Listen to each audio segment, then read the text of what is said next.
J'aimerais vous inviter à tourner avec moi dans Philippiens, au chapitre 1. Et la dernière fois qu'on s'est vu, en fait, non, je ne dirais pas ça, il y a 2 semaines, on se voit, il y en a certains que je voyais, puis il y en a la grande majorité que je ne voyais pas, mais on a parlé du lien entre la repentance et la joie. Puis on avait parlé que la repentance était l'une des clés pour pouvoir goûter la joie parfaite que Jésus veut nous transmettre, nous communiquer. Cette joie-là qu'il nous promet dans Jean 15, que sa joie, que notre joie soit parfaite.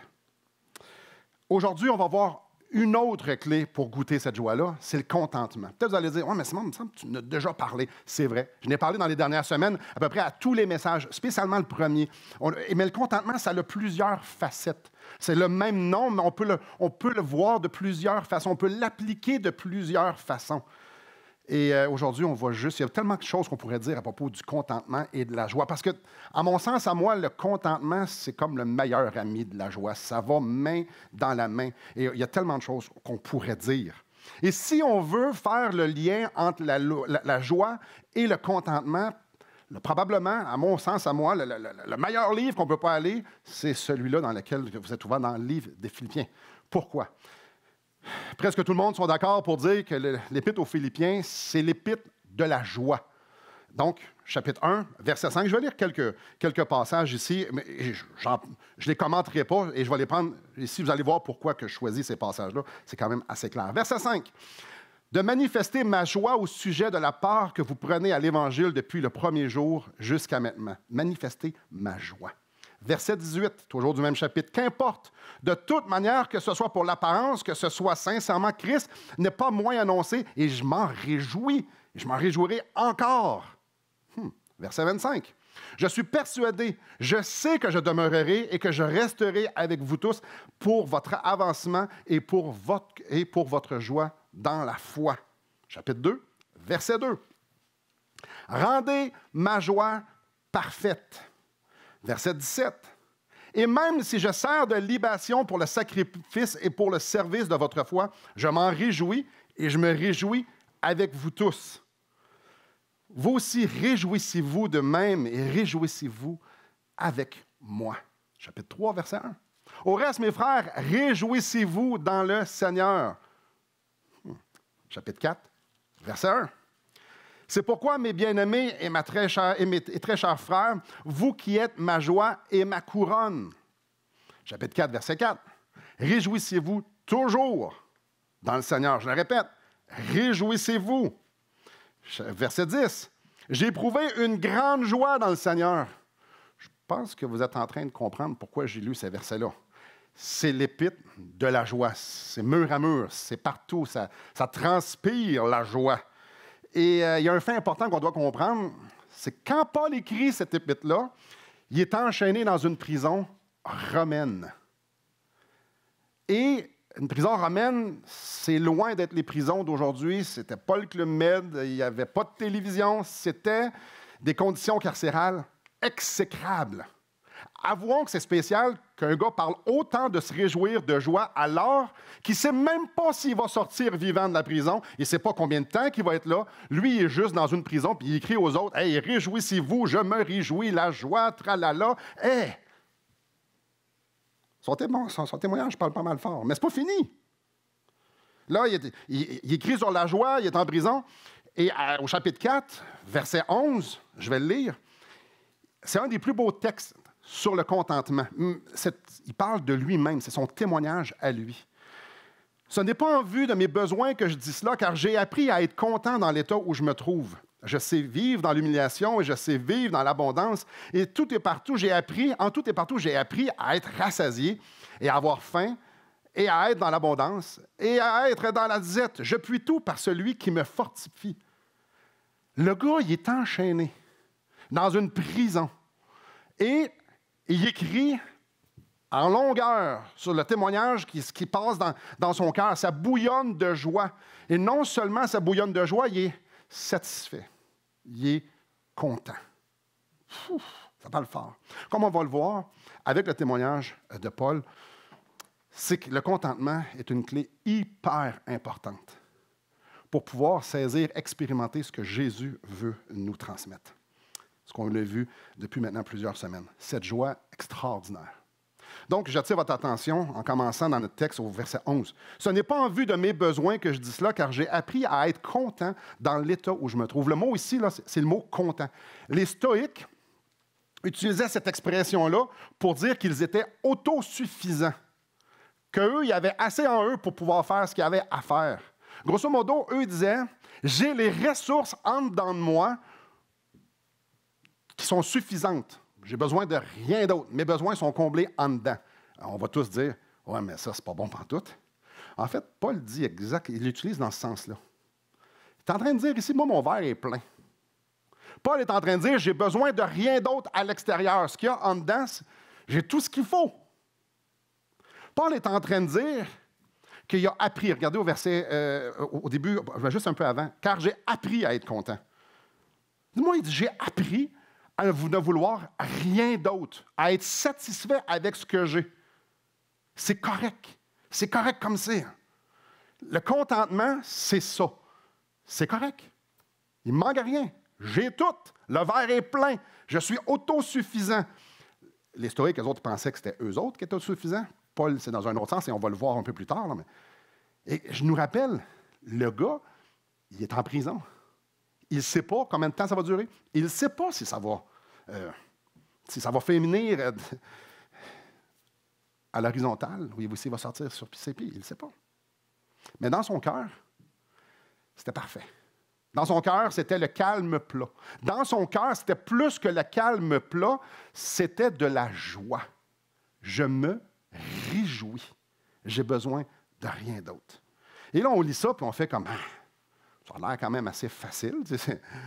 Ouais, pas tant. Surtout si on connaît Paul, ça n'a pas été... C'est pas si facile de dire. On lit ici, j'ai appris. J'ai appris. Au verset 12, il dit, je sais vivre dans l'humiliation, je sais vivre dans l'abondance, en tout et partout, j'ai appris.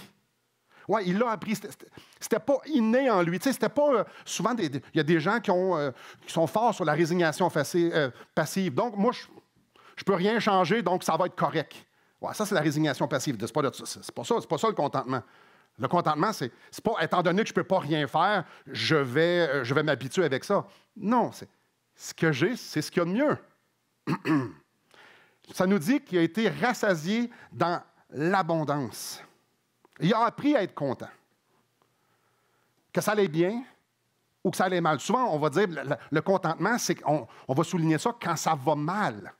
Mais ici, ça nous parle dans l'abondance, dans la prospérité. J'ai appris à être content dans la prospérité. Et je trouve ça bizarre. Parce que quand tu as de l'argent, il me semble que ça va pas mal bien. Tu sais, quand tu sais que tu vas manger à soir, quand tu sais que tu as une maison à qui tu vas pouvoir aller, surtout s'il fait moins 25, si que tu es protégé, tu sais que tu vas avoir de l'argent qui va rentrer sur une base régulière, surtout au Québec, on a un gros filet social, c'est facile, beaucoup plus facile. Ce qu'il nous dit ici, c'est que j'ai appris à être content quand ça va bien. De quoi il parle? Salomon, que lui aussi, ça allait quand même bien au niveau monétaire, écrit dans Ecclésiaste, « Le sommeil du travailleur est doux, qu'il ait peu ou beaucoup à manger, mais le rassasiement du riche ne le laisse pas dormir. » En d'autres mots, celui qui est content avec ce qu'il va faire sa petite affaire, va travailler, puis il va s'arranger, il ne se souciera pas. Mais le riche, lui, par exemple, ben lui, il n'est pas content. Lui, il en veut plus. Le riche, lui, ça le tracasse. Il y a des choses qui le tracassent. Il va-tu me manquer quelque chose? Est-ce que je pourrais faire ça avec si j'avais plus? Et Salomon nous dit que ça va même lui enlever des heures de sommeil. Spurgeon a dit, même si nous doublions les avoirs du riche, ça serait encore pas suffisant. C'est pas assez. 1 Timothée, chapitre 6, verset 10, nous lisons, « Car l'amour de l'argent est une racine de tous les maux. Et quelques-uns, en étant possédés, se sont égarés loin de la foi et se sont jetés eux-mêmes dans bien des tourments. » L'amour de l'argent. Si je faisais lever la main aujourd'hui, c'est sûr que personne aujourd'hui, on a l'amour de l'argent. L'amour de l'argent, voyons donc. c'est pas fameux, là. L'amour de l'argent, c'est comme un gros vice. C'est pas... OK. L'amour de l'argent. Là, je vais me tapisser moi-même dans un coin. L'amour de posséder. Bref, tu as un barbecue qui fonctionne, puis tu en voudrais un autre meilleur. Tais-toi. Je l'ai dit, je me peinturais. Je me peinture dans le coin, là. Moi, j'ai eu à dealer avec ça la semaine passée. La semaine d'avant aussi. OK, ça fait une couple d'années. Ah non, mais, tu sais, c'est pas de l'argent, c'est juste un barbecue. Là, vous dites, Simon, tu fais un gros plat avec un barbecue. OK. Tu as une voiture qui fonctionne, qui t'amène au point A, au point B, et tu changes. Parce que tu es tanné, et plus vieille. C'est pas un taco. C'est-tu l'amour de l'argent, ça? Ça fonctionne. Tu sais, ta chemise, que ça fait 5 ans, tu as fait l'erreur d'en acheter une bonne, elle est encore bonne après 5 ans, tu es tanné de la porter. La changer, c'est-tu l'amour de l'argent, ça? Considérant que 80 de la population mondiale n'ont pas une chemise comme celle-là. On en a combien de chemises comme ça dans nos garde-robes? C'est quoi l'amour de l'argent? C'est tout le temps relatif. L'amour de l'argent, pour Paul, quand il écrit à Timothée, on s'entend, c'est très différent de nous. Parce qu'on est tous venus ici, la grande majorité, en voiture, qui date probablement moins de 20 ans. Oh, je regarde, on est tous habillés, on a tous des manteaux, on a tous, probablement tous, de plusieurs de toutes ces affaires-là. Tu sais, quand Jésus dit, s'il y a quelqu'un qui te demande ton manteau, tu sais, donne-y, puis il ne prend pas pour acquis qu'il y a 12 manteaux dans le garde-robe, là. L'amour de l'argent, en vouloir plus. Mettons ça, vouloir plus. L'amour de l'argent, ce n'est pas nécessairement vouloir être millionnaire, avoir un gros compte en banque, mais juste pas de se satisfaire de ce que j'ai. Ici, Paul nous dit qu'il a appris le contentement dans la prospérité. J'ai appris à ne pas en vouloir plus, parce que l'argent n'est pas le problème, c'est comment tu vois l'argent qui est le problème. J'ai appris à ne pas en vouloir plus. Et souvent, on va dire, ouais, mais si j'avais plus d'argent, je pourrais être plus généreux, je pourrais faire ci, je pourrais faire ça, je pourrais acheter ça. Non, lui, il se dit, non, j'en ai assez. J'ai pas besoin d'en avoir plus. S'il y en a plus qui arrive, c'est une autre histoire. Mais je ne travaillerai pas pour en avoir plus. Je ne réévaluerai pas mes priorités pour en avoir plus. Non, c'est pas ça. Je ne veux pas un sou de plus. Si ça vient, tant mieux, mais moi, je n'en ai pas besoin. Il a appris à comprendre que la prospérité n'était pas une fin en soi, que la sécurité financière n'était pas une fin en soi, que tout ce qu'on possédait, ce n'était pas, le confort n'était pas une fin en soi. C'était juste accessoire. La joie n'est pas là. Ça nous dit aussi qu'il a appris à être dans la disette. Encore une fois, c'est dur dans la disette. Qu'est-ce que ça veut dire, disette, ici, aujourd'hui, là? C'est quoi, ton barbecue a 5 ans? C'est quoi la disette? On connaît tout ça, la disette. Si on se compare à eux, si on se compare à d'autres places dans le monde, est-ce que nous, on connaît la disette? Peu importe, ils utilisent le mot disette. On comprend ici qu'il a appris à avoir faim. Je ne sais pas pour vous, mais j'espère que quand vous lisez la parole de Dieu, vous ne l'interprétez pas comme nous en Occident, que ça, c'est la façon de voir les choses. Parce qu'avoir faim, il y a des gens en ce moment, il y a des parents qui vont porter leurs enfants à des orphelinats parce qu'ils ne sont pas capables de les nourrir. Il y a du monde présentement, il y a des centaines de milliers d'enfants qui sont en train de mourir de faim à l'heure où on se parle. On ne connaît pas c'est quoi la faim. Dans ce temps-là, avoir faim, c'était passer des longues semaines sans manger. Il dit, moi, j'ai appris à avoir faim. Le contentement, frères et sœurs, ce n'est pas l'absence de souffrance. Avoir faim, ça fait mal. Mais ici, il est pleinement contenté. Je suis content dans l'état où je me trouve. Il est content. Ça ne veut pas dire qu'il n'y a pas de souffrance. Du tout. Paul il dit, j'ai appris à vivre en dehors de ma zone de confort. Où est-ce qu'il est en train d'écrire ça? En prison. Paul a appris à ne pas regarder ce qui lui manquait, mais à regarder ce qu'il avait. Parce que c'est ça le contentement. La seule façon de pouvoir être content, c'est de regarder à quel point tu es riche. Si tu regardes ce qui te manque, ce puits-là ne pourra jamais se remplir. Parce qu'il va toujours nous manquer quelque chose. Mais si tu regardes ce que tu es riche, ce que tu te manque, c'est tout à fait... Ça n'a pas de sens. Je veux dire, ça n'a aucune valeur. Mais ce qui est intéressant, c'est qu'il dit, au verset 11 qu'il a appris, il dit au verset 12 qu'il a appris. Et il dit au début du verset 12, « Je sais vivre dans l'humiliation et je sais vivre dans l'abondance. » Ce qui implique, c'est qu'il l'a appris. De mille et une façons, au travers des péripéties les plus abracadabrantes, genre se faire lapider, puis le monde pense qu'il est mort, puis il sort de la ville. Mais pas juste une fois, c'est arrivé plusieurs fois. Plein de façons. Il a appris comment être content. Et là, il dit, je le sais. Je sais vivre dans l'humiliation. Je sais vivre dans l'abondance. La joie ne vient pas de l'extérieur, ne vient pas de l'abondance.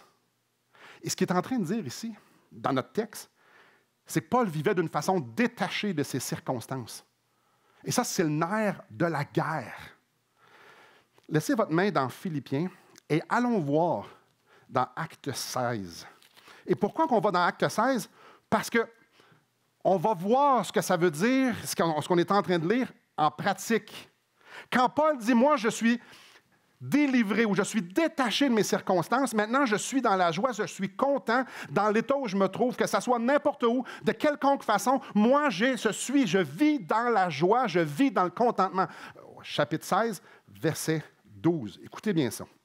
« De là, nous allâmes à Philippe, qui est la première ville d'un district de Macédoine et une colonie.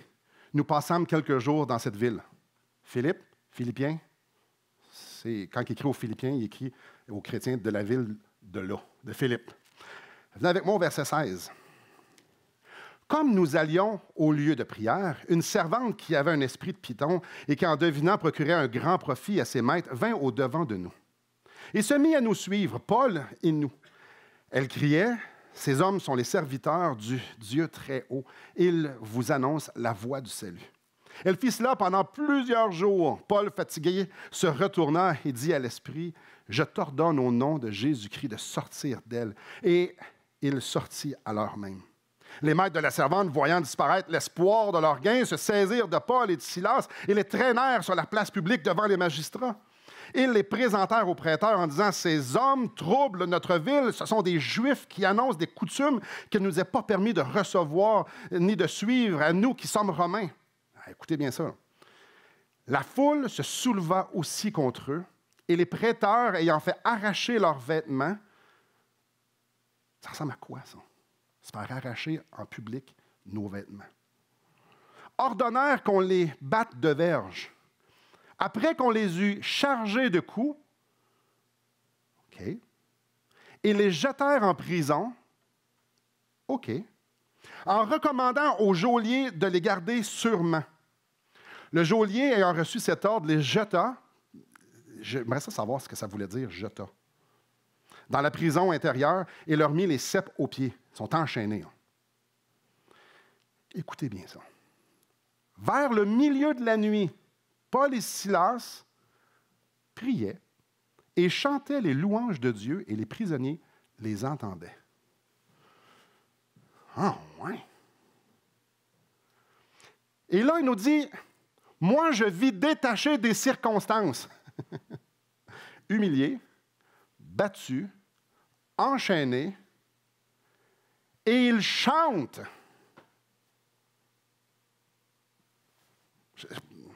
C'est-tu ça réel pour vous? Juste me faire arracher mon linge, je ne trouverais pas ça drôle, ben. Me faire ruer de coups, c'est jamais arrivé. D'après moi, je pense que je perdrais mon sourire. Me faire mettre en prison, dans la place la plus sécure, les ceps aux pieds, donc enchaîné.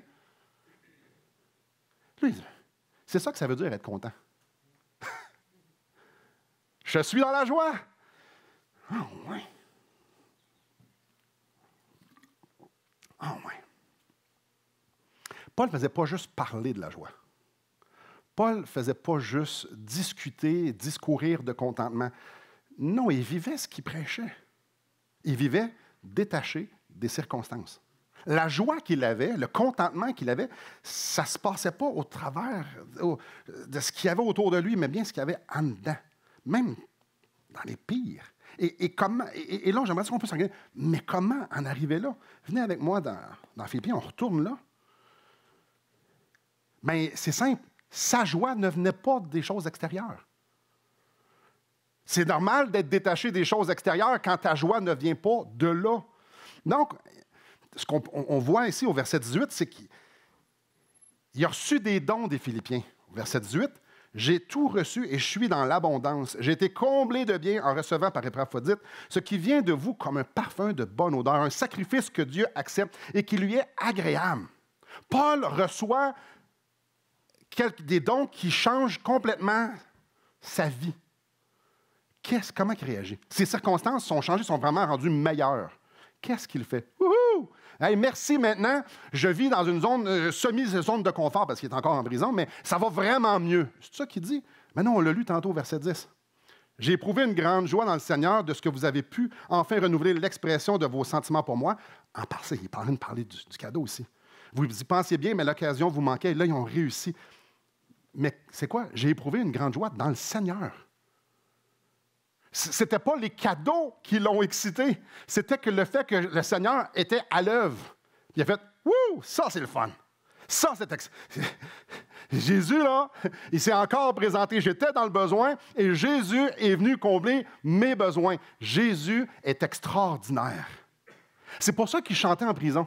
Parce que Jésus était extraordinaire. Qu'il soit en prison, dans des situations vraiment exécrables, tu viens de te faire battre et tout ça, ou bien non, que tu es dans l'abondance, ça n'a pas d'importance. Jésus est hot. Jésus est majestueux. Jésus est extraordinaire. Jésus est gracieux. Jésus sait ce dont j'ai besoin à l'instant présent et il pourvoit à tout ce que j'ai besoin. N'est-ce pas extraordinaire? C'est à toi d'en vient sa joie. Que ce soit en prison, dans la disette, ou que ce soit en prison, dans l'abondance, j'ai Jésus. Au travers de sa vie, il a appris, il a vécu dans l'abondance, il a vécu dans la disette, dans la liberté, dans la souffrance. Et il a appris qu'il n'avait pas besoin de plus que Jésus. Que la chose qu'il avait besoin, c'était Jésus. Et là vient le fameux verset 13.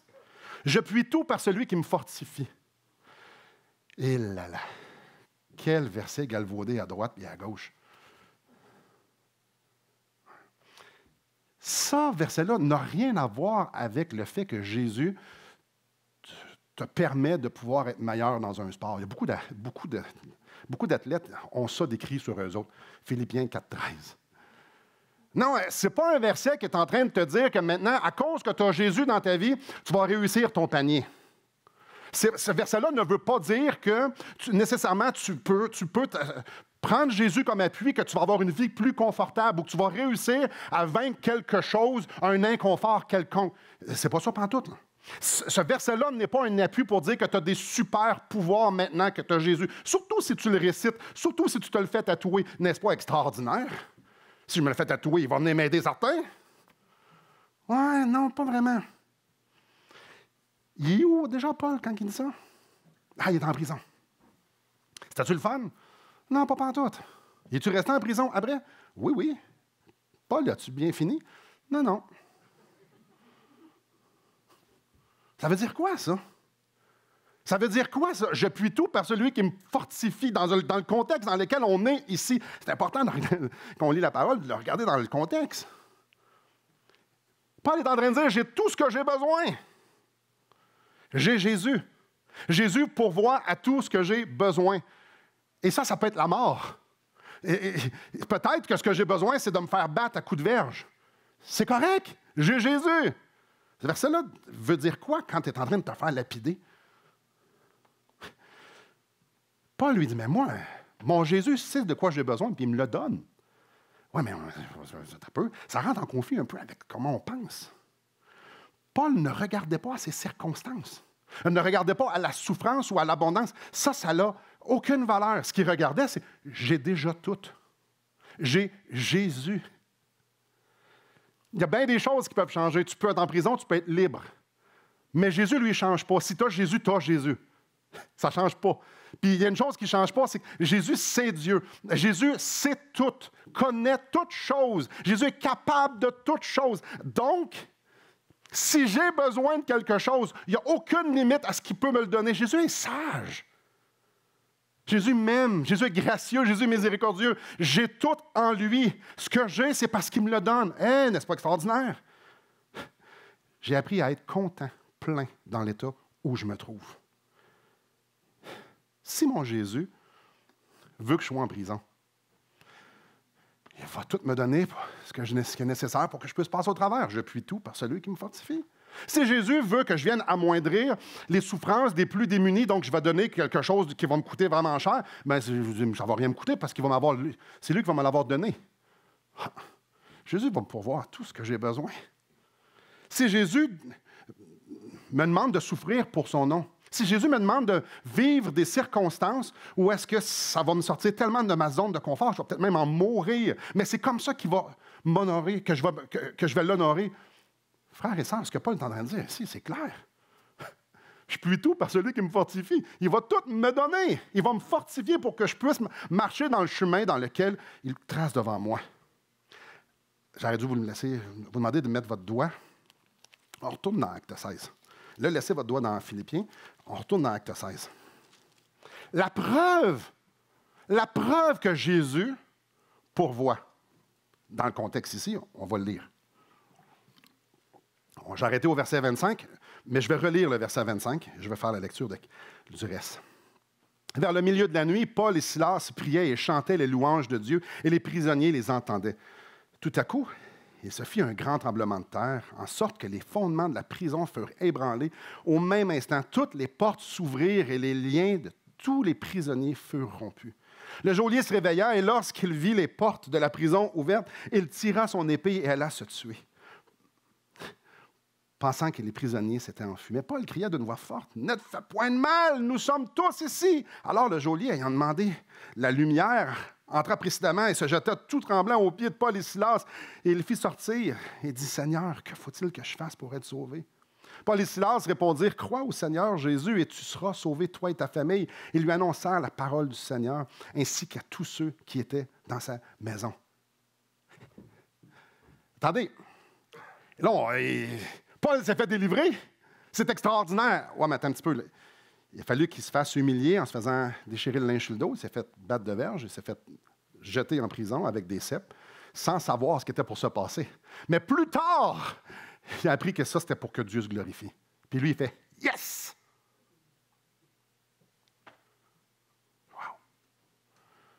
Pourquoi? Ben, pourquoi qu'il chantait et célébrait? Pendant qu'il est en prison. Dieu t'élève. Je ne sais pas ce qui va se passer, mais Dieu t'élève. Il y a de quoi qui se brasse. Je viens de me faire battre en silence. Aïe, aïe. On est, wow, OK, on est en prison. Mais Dieu t'élève. Il comprenait-tu ce qui se passait? Probablement pas pantoute. Mais il y a une chose qu'il savait. C'est que Jésus ne change pas. Puis il peut tout par celui qui le fortifie. Ainsi donc, ce qui va nous donner tout ce qui est nécessaire, on peut juste s'attendre à lui puis être content. Parce qu'il est là, puis on est sous son bord. Ce qu'il savait, c'est que Jésus était toujours pour être là. C'est ça, Philippiens 4,13. Je regarde à Jésus et j'ai l'assurance qu'il est à l'œuvre. Je sais qui est et je sais ce qu'il fait. Je sais que toutes les ressources nécessaires. Je ne suis pas dans un trou noir où ce qu'il ne peut pas me voir. Même le psalmiste dans le psaume 139, « Où fuirais-je loin de ta face? » T'es partout, là. Paul le savait fort bien. T'es là. Tout ce qu'il avait besoin, c'est d'avoir les regards sur Jésus en sachant, tu vas faire ce qu'il y a à faire. Le contentement, c'est se soumettre à la seigneurie de Jésus. Le contentement, c'est avancer en sachant fort bien que celui qui est omniprésent, omnipotent, celui qui est infini sagesse, infini amour, infini ce que vous voulez, est en contrôle. Le contentement, c'est dire, je me repose là-dedans. Seigneur, tu n'as pas besoin de rien changer. J'ai déjà tout. Je n'ai pas besoin de chialer. C'est toi qui permets tout cela. Je n'ai pas besoin de m'inquiéter parce que si tu voulais que ça soit autrement, ça serait autrement. Non, le contentement, c'est tu es là. Tu es plus que suffisant et ma circonstance est plus que suffisante. Paul, c'est exactement son témoignage. Alors, la réponse à ça, c'est simple. Seigneur, dirige-moi. Parce que même si je passe dans la vallée de l'ombre de la mort, c'est correct. Vous connaissez ce petit passage-là? On connaît bien dans le psaume 23. Quand? Ah, c'est quand? Quand je marche dans la vallée de l'ombre de la mort, je ne crains aucun mal. Pourquoi? Car tu es avec moi. On va faire juste quelque chose d'assez rapide ici, là. Quand je marche dans la vallée de l'ombre de la mort, c'est même pas si je marche, c'est quand je marche. Donc, on ne pose pas la question, Si on va marcher dans l'ombre de la mort, on va y aller. C'est intéressant. Et pourquoi qu'il ne craint pas? Pourquoi le psalmiste, il dit, ben moi, je crains rien, parce que je le sais que ça va mieux aller. Non, tu es dans la vallée de l'ombre de la mort. Ça n'ira pas nécessairement mieux. La preuve, on connaît tous probablement une ou deux personnes qui sont mortes. Non, ça finit mal. Notre histoire finit mal. En fait, oui puis non, parce qu'après ça, il y a une vie extraordinaire. Mais la vie sur Terre finit par la mort, finit pour la plupart d'entre nous, des grandes souffrances. Quand je marche dans cette saison-là de ma vie, le psalmiste ici a le même état de cœur que Paul. Ben, je crains rien. Pas parce que je sais que ça va mieux aller. Non, parce que tu es là. Et si tu es là, j'ai tout ce que j'ai besoin. Je n'ai même pas besoin que ça aille mieux. J'ai juste besoin de savoir que tu es là. Et je sais que tu es là. D'un couvert à l'autre des Écritures. Ce qui console le cœur des saints, c'est la présence. Je serai avec vous jusqu'à la fin. Et quand il dit ça, il sait fort bien que les gens à qui il va dire ça, à qui il dit ça, Jésus, ce sont 10 sur 12 sur 11 vont mourir, martyrs. Mais je vais être avec vous autres. Et je nous pose une question super importante. On veut quoi de Dieu? Il faut se la poser souvent, cette question-là. Qu'est-ce que je m'attends de Dieu? Est-ce que je m'attends que Dieu me donne une vie plus facile? Est-ce que je m'attends que Dieu me donne une vie où est-ce que je vais pouvoir lui dire qu'est-ce que j'ai besoin puis qu'est-ce que je n'ai pas besoin? Bref, je vais l'enseigner sur les choses qui devraient changer dans ma vie. Qu'est-ce que je m'attends de Dieu? Est-ce que je m'attends que Dieu soit au service de mon royaume puis qu'il fasse exactement ce que je lui demande? Parce que moi, je sais avec ma grande sagesse et ma grande connaissance ce qui est mieux pour demain, pour ma vie et pour mes enfants et pour ceux que j'aime. Est-ce que je veux une vie de confort? Ou est-ce que je veux voir Dieu à l'œuvre? Me reposant pleinement sur qui il est. Qu'est-ce que je veux? Qu'est-ce que je m'attends de Dieu? Il me semble, avant d'une prière, avant qu'on s'avance devant lui en prière, il nous dit, qu'est-ce que tu t'attends de moi? Paul, je suis convaincu qu'il dirait, je veux te voir à l'œuvre. Je veux te voir manifester ta gloire dans ma vie. Je veux juste être participant de ce que tu fais sur terre. Wow! Et au ciel. Qu'est-ce qu'on veut? On veut-tu être en contrôle ou on veut être soumis? Voici quelques petites histoires qui sont vraies. Jim Berg a dit la journée avant une opération à cœur ouvert, je le cite, que Dieu se glorifie dans ma maladie, dans mon handicap, dans ma vie, dans ma mort. Que seulement Dieu se glorifie. Et quand il a dit ça, c'est lors de sa prière qu'il était avec ses enfants et sa femme, le soir. C'était ça, sa prière. Christ est suffisant. Peu importe ce qui arrive, Christ est suffisant. Il y a quelques années, vous allez probablement connaître l'histoire, il y a une jeune femme qui s'appelait, je vais corriger mon verbe comme il faut, Rachel, elle habitait à Columbine, aux États-Unis. Et elle s'est fait demander, es-tu chrétienne? La seule information quand même assez importante, elle avait un fusil sur la tempe. Et c'est une jeune adolescente. À cet instant-là, pour cette adolescente-là, Jésus était suffisant. Elle a dit oui. Et j'ai bien conjugué mon verbe. Ils ont tiré. Jésus était suffisant. Il y a une jeune femme que je connais qui a subi l'inceste de son père pendant 10 ans. Et aujourd'hui, elle dit, et elle m'a dit, ça vient de sa bouche, je loue le Seigneur. Je loue le Seigneur. Parce qu'il se glorifie au travers de mes souffrances. Il m'a utilisé comme pour être un encouragement pour tant de personnes. Son témoignage a touché des centaines de personnes. Non seulement elle a pardonné à son père, mais surtout, elle s'est accrochée à Christ et elle a un témoignage vivant. John Wesley, le fondateur des méthodistes, au début de son ministère, a calculé combien ça lui prendrait pour vivre. Donc, j'estime ça aujourd'hui à 20 ans. Dis-moi, aujourd'hui à 20 ans, je pense que je devrais avoir besoin de 20 000 par année pour vivre. Et alors que son ministère grandissait, alors qu'il prêchait un peu partout, alors qu'il y a beaucoup plus d'argent qui est rentré, alors qu'il est devenu quand même considérablement, je dirais pas riche, mais beaucoup plus riche, il a continué toute sa vie à vivre avec 20 000 Il n'a jamais augmenté son salaire de toute sa vie. Il a toujours vécu avec le minimum qu'il avait établi quand il était jeune. Fanny Crosby, celle qui a écrit des milliers de chants, est née aveugle. Et voici ce qu'elle dit. « Je loue le Seigneur de ma cécité parce qu'étant aveugle, j'ai pu voir des choses que je n'aurais jamais pu voir autrement. » C'est fou. Elle loue le Seigneur. Ma coupe est pleine. J'ai Jésus. J'ai pu goûter à Jésus de façon que je n'aurais jamais pu y goûter autrement. Si vous venez avec moi dans Philippiens chapitre 1, on va lire encore une partie du témoignage de Paul. « Car Christ est ma vie et mourir m'est un gain. » Cet homme-là vivait comme si sa vie n'avait aucune importance, sinon qu'elle serve à la gloire de Dieu. Pourquoi? Parce qu'il y avait Christ. J'étais crucifié avec Christ. Si je vis, ce n'est plus moi qui vis. C'est Christ qui vit en moi. Ma vie n'existe plus. Alors, peu importe les circonstances dans lesquelles je vais être, Jésus va toujours être suffisant.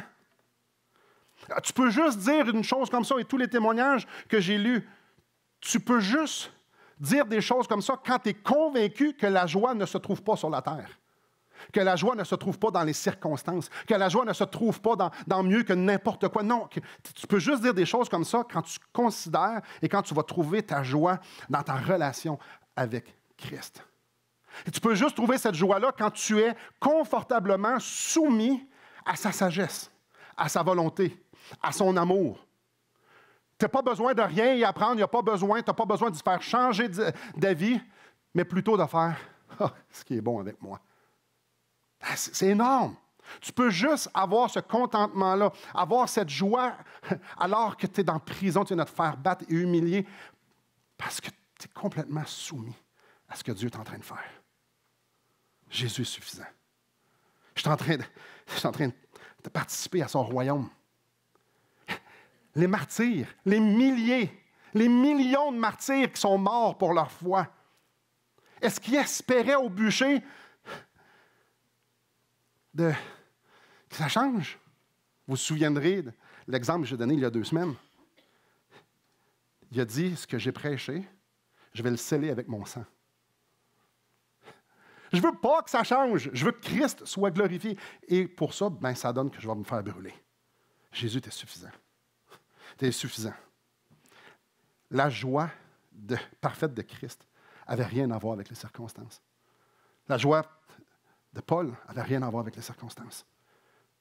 Dieu est suffisant.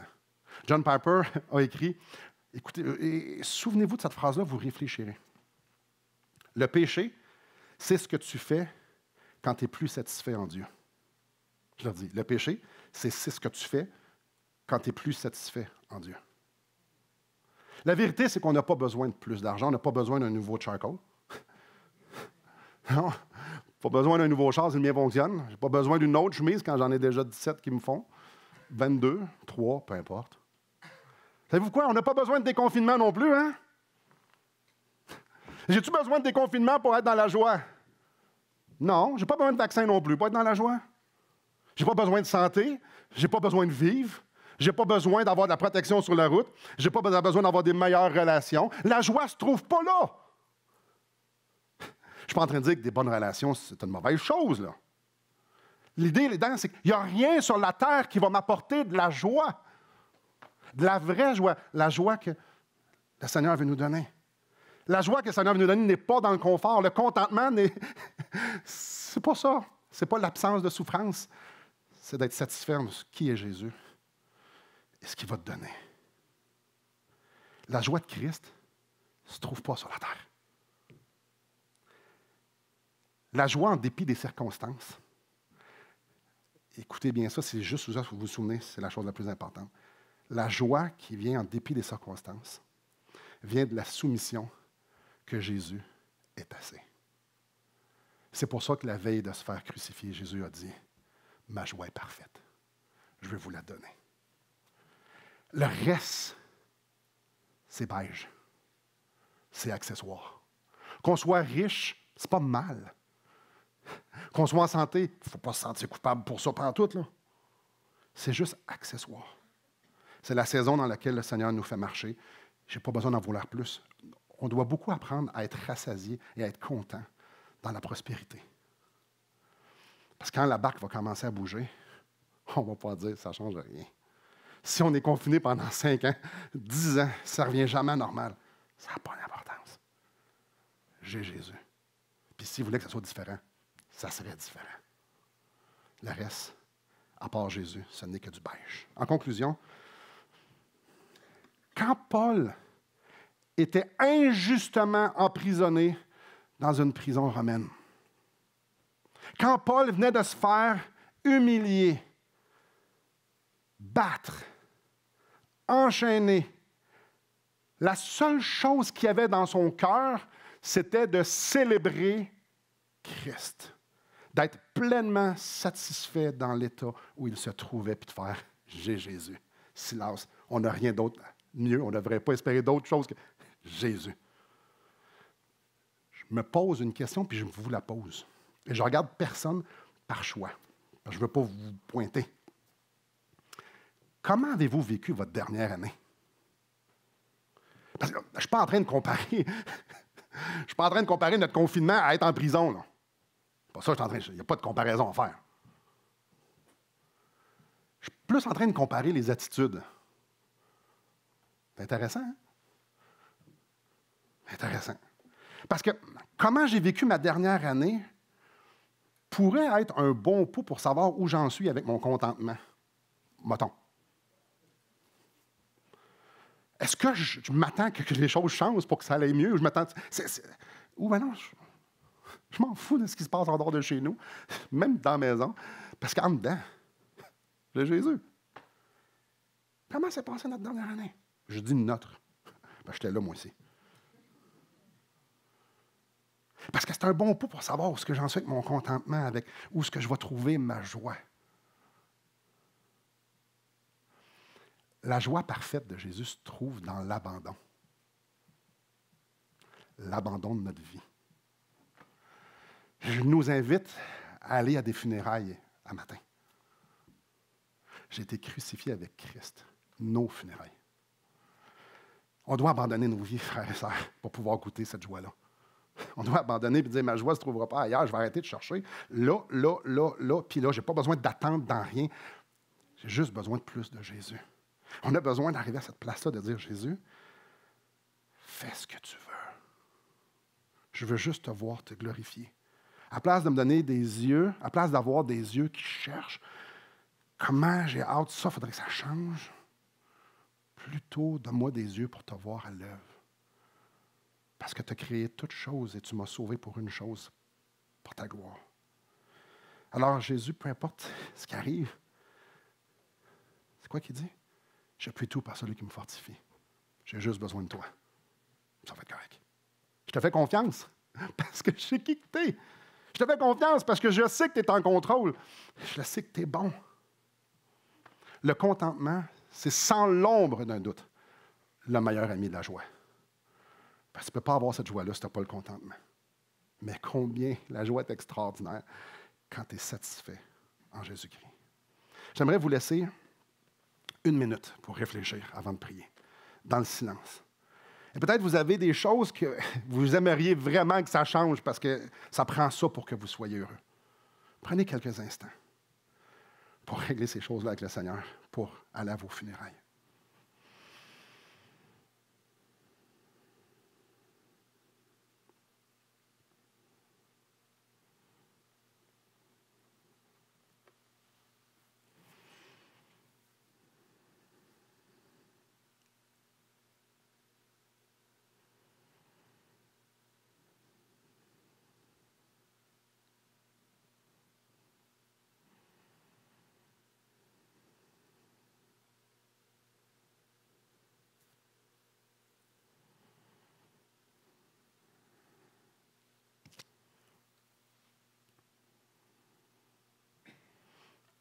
Seigneur,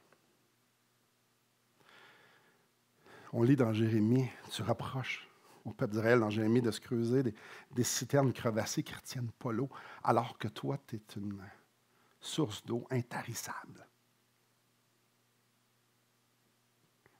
Le peuple se tournait vers toutes sortes de trucs pour être satisfait.